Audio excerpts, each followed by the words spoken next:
À l'aube de nos rêves, il y a les îles, comme une possibilité d'ailleurs. L'île de Sein est un diamant brut, un aimant qui attire et retient toutes celles et ceux qui, comme moi ce matin, entreprennent la traversée.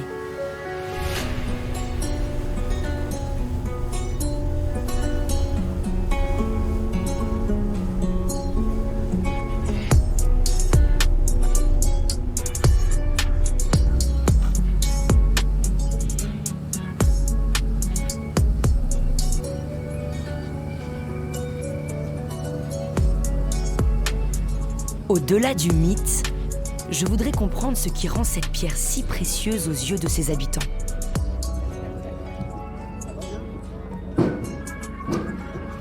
Pourquoi y venir, en repartir, pour finalement s'y installer à l'année?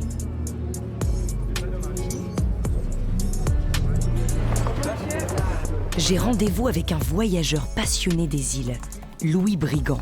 Universitaire, son métier de géographe lui permet d'en lire chacune des particularités. C'est bon, je suis au bon endroit. Bonjour Louis. Bonjour. Ça vous dérange si je pose mon sac là? Non, allez-y. Hop là. Enchantée, je suis ravie de vous rencontrer. Marine. Marine, oui. Est-ce que je peux m'asseoir avec vous? Bah, Vous bien êtes sûr, en pleine au contraire. écriture là. Oui, je fais des courriers. Vous faites les courriers? Ok, super. J'aime bien quand on vous voit. Ah, on va se tutoyer alors. Ah bah avec plaisir. Bon. En tout cas, c'est sublime ici. Ah oui, c'est un bel endroit. Hein. C'est exceptionnel. Et c'est marrant d'arriver pour la première fois dans un endroit. On a l'impression que c'est une sorte d'exploration, de découverte. Encore plus sur une île, non? Absolument. Ouais. Toi, tu les connais bien, j'ai l'impression. Oui, certaines, pas toutes. Hein, mais... Et Louis, est-ce qu'on peut dire que l'île de Sein, c'est l'une de tes préférées? Alors ça, c'est une question qui est pas facile. Parce que mon île préférée, c'est souvent la dernière où je suis allé ou la prochaine où je vais aller. Donc, j'ai pas d'île préférée. Je vais souvent à Sein pour des raisons... parce que j'aime bien l'île de Sein, effectivement, parce que j'habite à Brest, donc il y a une proximité qui fait que j'ai choisi ça. Et j'ai choisi ça aussi parce que dans la gamme d'îles que l'on a en Bretagne, c'est celle qui, pour moi, c'est un concentré d'insularité. Hein. Il faut du temps pour y aller, il n'y a qu'un seul bateau par jour. Et puis, c'est une île c'est la plus petite. Elle est toute petite, cette île. Et c'est absolument étonnant quand même d'imaginer que des gens se sont installés là. Et c'est pour ça que je suis venu aussi... plus souvent depuis une dizaine d'années. Est-ce que toi, aujourd'hui, tu te considères comme un îlien? Non. Non, je ne me considère pas comme un îlien, je me considère comme un ami des îles. Mais je ne suis pas un îlien, je ne suis même pas sûr que j'arriverai à vivre 3 ans d'affilée sur une île. Je ne sais pas, je ne l'ai pas fait cette expérience-là. Alors après, le statut d'îlien ou d'insulaire, c'est assez complexe, hein, parce que bon, y a ceux qui sont nés d'origine, etc. Il y a ceux qui viennent, il y a ceux qui reviennent. Puis il y a ceux qui se découvrent, parce que même les gens qui viennent à la journée, passer 4 heures ou 5 heures sur une île, finalement, ils s'approprient l'île, ils ont aussi le sentiment d'être îlien le temps de leur balade, quoi. La rupture géographique qui fait que l'île est île nous met dans un état d'esprit qui est tout à fait spécifique. Et moi, ça me le fait chaque fois que j'arrive, je suis vraiment... c'est saisissant. Donc voilà, cette platitude, ces maisons qui sont posées, le phare au fond, quelle que soit la saison, la couleur de la lumière... On est dans un imaginaire tout de suite. Ça fait tout de suite quelque chose.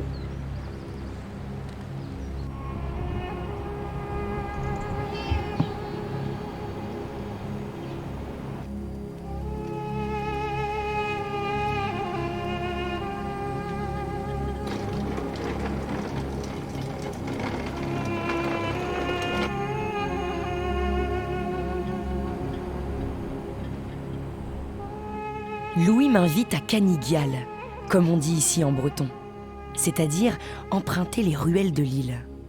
Elles en sont les veines, sculptées à l'échelle d'un corps adapté à son environnement. J'ai l'impression que tout est très étroit. Ah ben oui, c'est une des caractéristiques de l'île de Sein, ce sont ces maisons qui sont très proches les unes des autres, avec des petites rues étroites, effectivement. Et c'était pourquoi? C'était pour se protéger des tempêtes, des embruns, du vent, le fait de se rapprocher? Alors bon, oui, je crois qu'il y a une chose que je trouve très intéressante moi, de l'île de Sein, c'est qu'il y a toujours eu une économie de l'espace, quoi. C'est-à-dire que, comme l'île est toute petite, il faut se loger, Ouais. donc on construit des maisons, mais comme il n'y a pas beaucoup de place et puis on utilisait pendant très longtemps tout l'espace pour l'agriculture. Donc en fait, les maisons étaient très proches les unes des autres. En plus, ils n'avaient pas beaucoup de matériaux non plus, pas beaucoup de moyens, parce qu'il faut imaginer des populations là, qui vivaient dans des conditions difficiles avec des petits moyens, quoi. Et donc du coup, on optimisait au maximum l'habitat. Et puis aussi, évidemment, l'idée de se protéger du vent, puisque là, on voit bien, là, il y a quand même pas mal d'air dehors, là. Bah là, on sent rien. On sent rien. Donc ça joue aussi, effectivement beaucoup. Mais alors après, certains disent, mais c'est vrai peut-être aussi, c'est que les ruelles, ils ont la largeur d'un tonneau pour la largeur des tonneaux qu'on roulait comme ça. Ouais. Bon, c'est possible. Hein. Alors, c'est un peu un labyrinthe. Ouais, c'est sympa quand mais même. c'est justement le plaisir, il est là. Hein. Et je pense que du coup aussi, on a l'impression que le village il est plus grand qu'il n'est, parce que comme on peut se perdre, voilà. Mais qui est arrivé au tout début sur l'île de Sein? C'était quoi l'habitant qui est arrivé, qui a peuplé l'île de Sein au commencement? Ah bah ça, au commencement, ça remonte au néolithique, donc je sais pas trop. Moi, ce que j'imagine, c'est que en fait, c'est quand même un environnement qui est très riche par rapport aux poissons, aux crustacés, etc. Donc effectivement, c'était probablement Des pêcheurs. Des pêcheurs qui sont venus s'installer, qui au départ ont construit des petites cabanes et puis qui se sont sédentarisés au fil du temps, quoi. Et d'ailleurs, on voit bien, là, il y a un abri naturel ici. Et elle fait combien de kilomètres carrés Un demi-kilomètre carré. Un demi-kilomètre carré avec combien d'habitants à l'année sur l'île de Sein? Alors la notion d'habitants est compliquée aussi. Alors recensé, il y a 240, je crois, ou 250.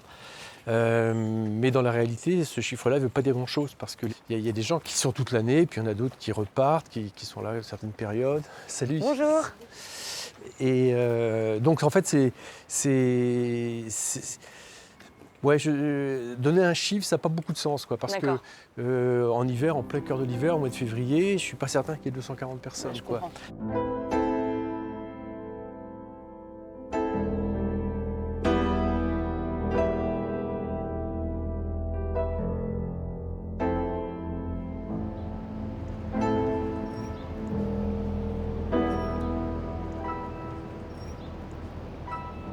Et toi, Louis, qui as étudié l'île de Sein depuis que tu es tout petit, puisque la première fois que tu y étais, c'était quand tu avais à peu près 6-7 ans, comment tu as vu l'économie de l'île évoluer avec le temps?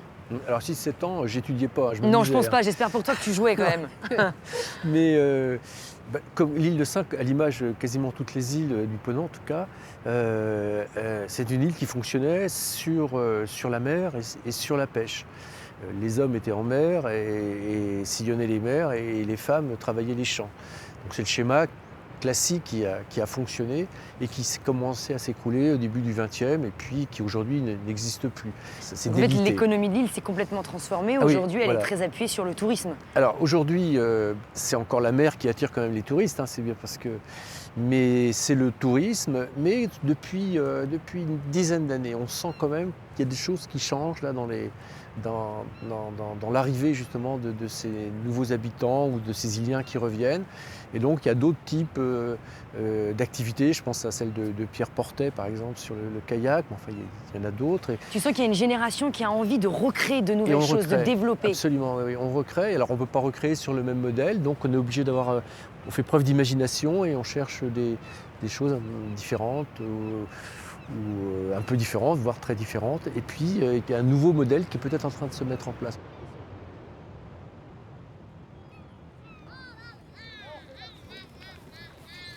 Voilà, on passe entre le quai et la prochaine grise.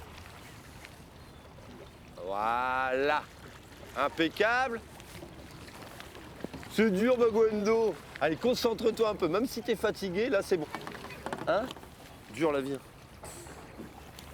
Et je vous fais le départ cellule. Je vais vous faire un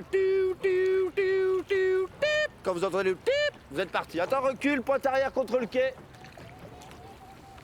Gwendo, moi je te laisse manger si tu me fais au moins une fois le parcours correctement. Parce que là, tu n'y es pas du tout. Je veux bien que tu sois fatigué, mais là, tu fais aucun effort, ma Gwendo.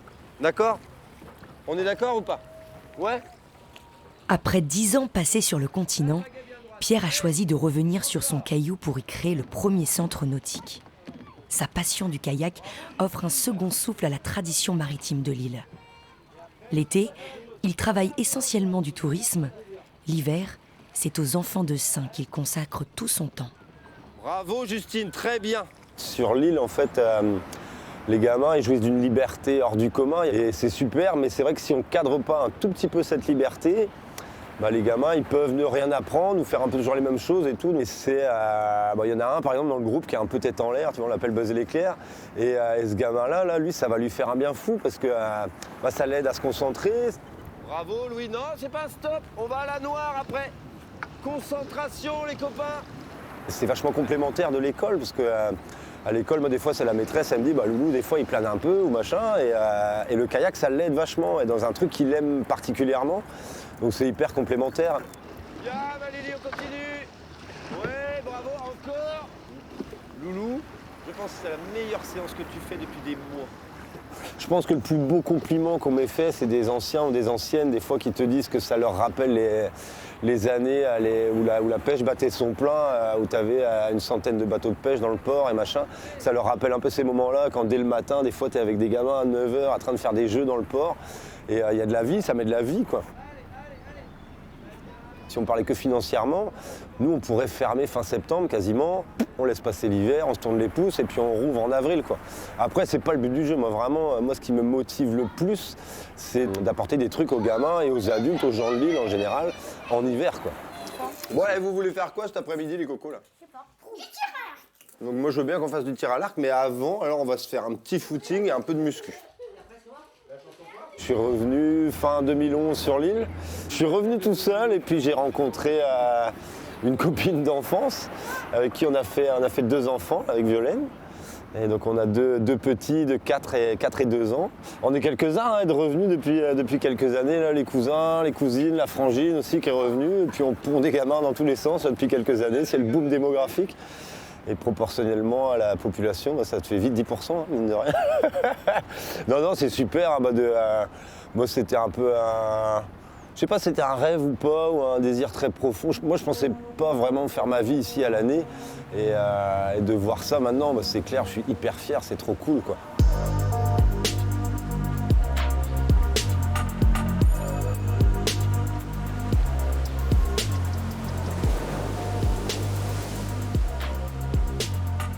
Ces personnes qui arrivent sur les îles, tu penses qu'elles viennent chercher quoi ici? Oui, on a travaillé pendant 10 ans sur ce sujet-là. Là, on a interviewé, je crois, c'est près de 200 personnes qui étaient dans ce cas-là. Et en fait, effectivement, c'est un mouvement qui s'est amorcé il y a une quinzaine d'années, qui se poursuit aujourd'hui. Ce n'était pas simplement à un moment donné. On sent que ça se poursuit. L'île de Saint est un bel exemple aussi par rapport à ça. Eh bien, c'est des gens qui viennent rechercher autre chose qu'ils n'ont pas sur le continent. Alors, ça dépend aussi des profils.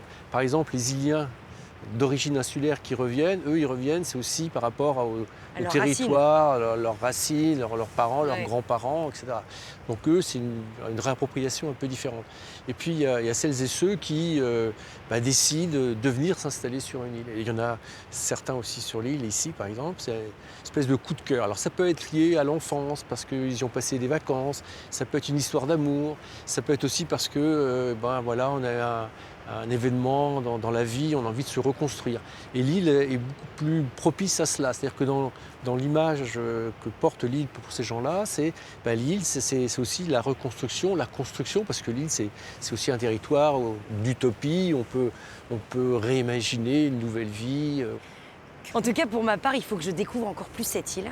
Tu me conseilles d'aller par où pour m'imprégner un petit peu de son identité? Moi, je te conseille de dériver sans penser trop où tu vas et pas regarder de cartes ni de panneaux et tu te laisses aller.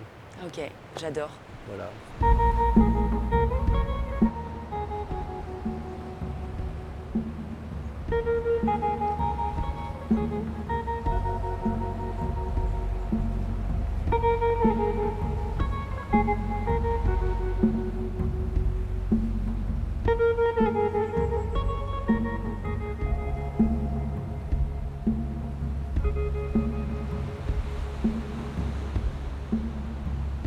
L'île me relie à mes émotions.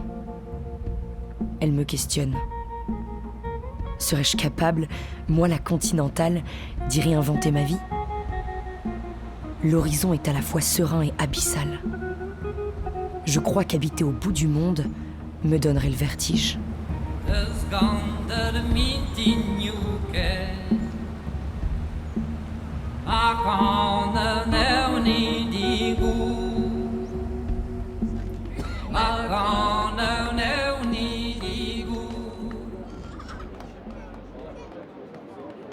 Quand on part de chez soi, on sait à quelle heure on part, mais on sait jamais quand on rentre. Parce qu'on n'a pas la notion du temps vraiment ici. On va faire un tour, on dit on va juste sur le quai, et au final on va croiser Pierre, Paul, Jacques, et puis on va rester discuter, et ta balade d'une demi-heure s'est transformée en 3 heures. Quoi. Bah, c'est quand même une autre vie, quoi. Mais tu vois, on parlait avec Louis aujourd'hui, il m'expliquait un peu, lui, il vient pas d'ici. Non. Il a voyagé dans toutes les îles, Ouais. et il essayait de me décrire qu'est-ce que c'était que l'insularité. Toi, En fait, c'est inexplicable parce que c'est une vie complètement différente que sur le continent. Ici, à Île-de-Saint, tout le monde se connaît. ouais. Donc ici, tu sors dans la rue, tu sais où tu étais, à quel endroit, à quel moment, c'est un truc de dingue. Ici, tout se sait, tout le monde se connaît. Et puis, en même temps, c'est bien parce que les gens s'entraident. Il y a beaucoup d'entraide. Il y a beaucoup Ouais. d'entraide, il y a beaucoup de soutien. Quand l'hiver, il n'y a pas de bateau, Tu verrais te prendre l'institution de ta maman? hors de question. Hors de question, donc tu devrais monter autre chose. Moi, je travaille pour les personnes âgées à l'Île-de-Saint. Je Ok. suis aide à domicile, on est 2 à faire ça. Et là, depuis le mois d'août, du coup, je suis en CDI ici et je suis aide à domicile. Des personnes âgées. Voilà. Non mais ça c'est Et génial. non, je reprendrai pas un commerce parce que je suis une petite fille de commerçante et je sais ce que c'est. Non, c'est hors de question. Ça va? Mais elle est Toujours pas fatiguée, toi? Elle est non, jamais non fatiguée, elle, hein, j'ai l'impression. Non, c'est ça le problème, c'est qu'elle n'est jamais Ça fatiguée. te fatigue pas la mer, toi? Non? T'as dit quoi? Qu'est-ce que ça dit? Elle veut que j'aille prendre une douche. Elle m'a dit ça à tout le monde, c'est ça le truc.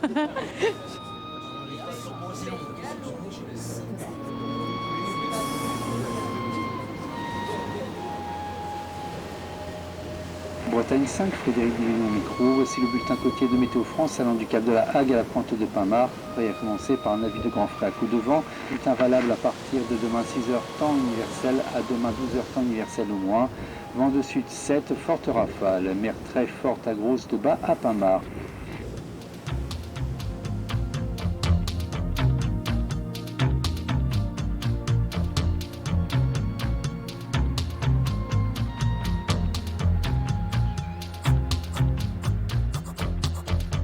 Le vaisseau de Pierre s'éveille dans la douceur d'une fin d'été. Mais d'ici quelques heures, il subira l'un des premiers coups de vent de l'hiver. Le bateau du lendemain est annulé. Le cordon ombilical reliant les Iliens au continent sera alors rompu, pour 2 jours au moins.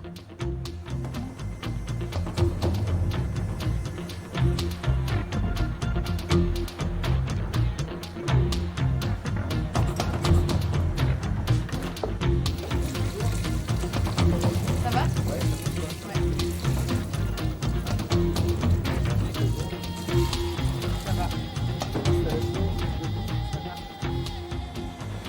L'île sera-t-elle coupée du monde pour autant? Pas tout à fait, car la notion d'isolement a évolué avec Internet et les nouvelles technologies. Encore faut-il y avoir accès. Clémence est conseillère numérique sur l'île. Elle accompagne celles et ceux qui en font la demande.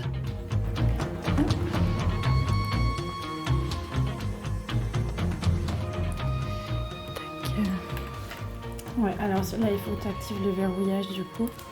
Alors là, quand tu appuies sur celle-là, ça fait juste une fois et là, tu vas verrouiller, tu as la lumière et là, tu auras les chiffres. Ah oui. J'arrive pas avec ces cages. Attends, je prends juste les Il n'y a codes. pas de pavé numérique sur celui-ci.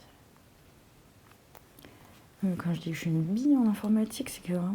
Bah, non, le changement depuis début janvier, quand même, Ouais. tu maîtrises vachement mieux. Hein. Alors, tac, je prends mes codes. Et il y a cette fracture et cet éloignement avec le continent. On voit le continent de nos fenêtres. Mais par exemple, là, pour Charline qui avait besoin de faire quelque chose pour la CAF, la CAF, on n'a pas de bureau de la CAF ici. Et si elle n'avait pas pu le faire avec quelqu'un, elle aurait dû prendre le bateau, dormir sur le continent. Donc on prend le bateau à 16h, il faut dormir le soir.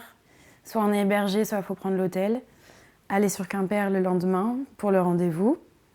Redormir quelque part et reprendre le bateau le surlendemain.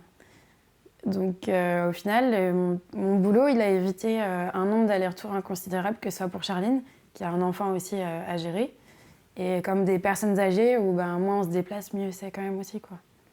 Et les insulaires principaux ici, on n'a pas tous un pied-à-terre sur le continent. Donc oui, je pense qu'il y a un rôle vraiment majeur là-dedans aussi, avec ce travail-là, c'est... Et voilà, on fait les choses à la maison, en chaussons, au lieu de prendre 3 jours, 2 nuits d'hôtel, un taxi, enfin voilà.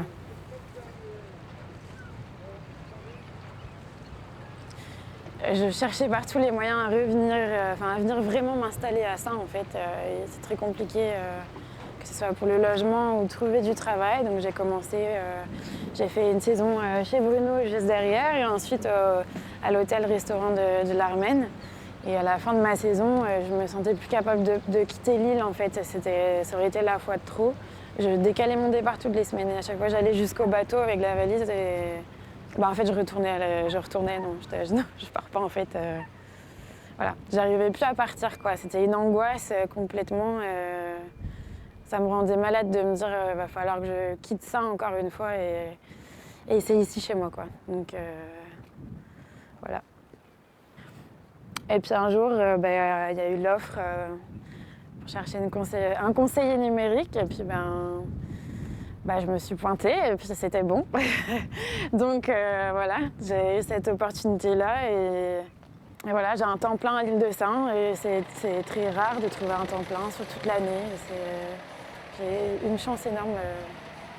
Voilà, moi je le vis comme ça, c'est vraiment une chance. Quelqu'un de l'île de Saints ne se serait pas manifesté, on aurait été assez embêté parce qu'il aurait fallu lui trouver un logement. Et le logement sur l'île, c'est pas toujours évident à trouver ou à gérer. Sur les 56 hectares, il y en a 22 qui appartiennent au Conservatoire du Littoral. Donc dans la partie bourg, il n'y a que là qu'on peut construire. En plus, on n'a pas de cadastre, il est très difficile de savoir à qui appartiennent les parcelles. Et vous êtes parfois obligé d'en acheter 20, 30 pour arriver à avoir un terrain de quelques centaines de mètres carrés pour pouvoir construire. Il y a des parcelles qui font 10, 20, 30, 50 mètres carrés. Donc nous avons quelques biens immobiliers dont nous avons hérité, qui sont à remettre en état sérieusement. Donc nous avons changé nos priorités. Maintenant, c'est de mettre en état ces bâtiments pour en faire des logements pour actifs. L'Aînesse Une appareillera bientôt pour le continent, et moi avec.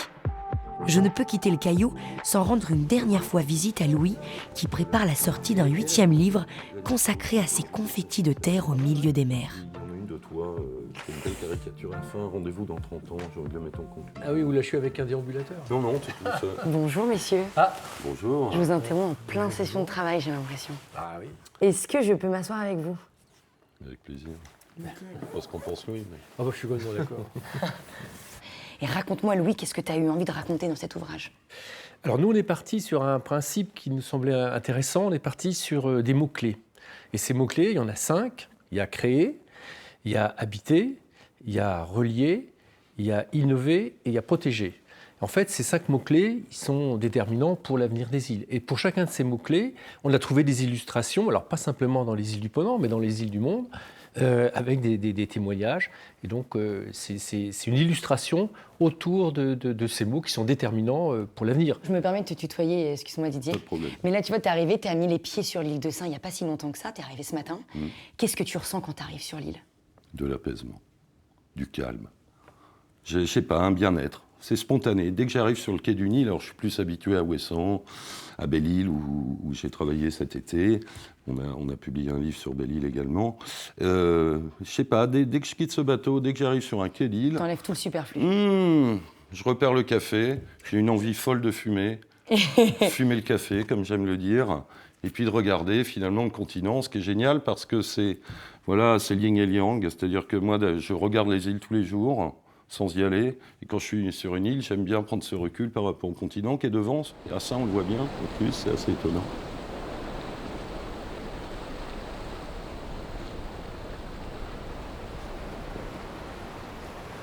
Eh bien écoute Louis, j'aime pas trop les au revoir moi. Avant de partir, un petit souvenir. Le carnet d'un géographe à l'île de Saints, Louis Brigand. Avec des dessins de Didier-Marie Le Bihan qui habite sur l'île. Je les regarde pas tout de suite, je les regarde dans le bateau. Salut Louis, merci. Salut.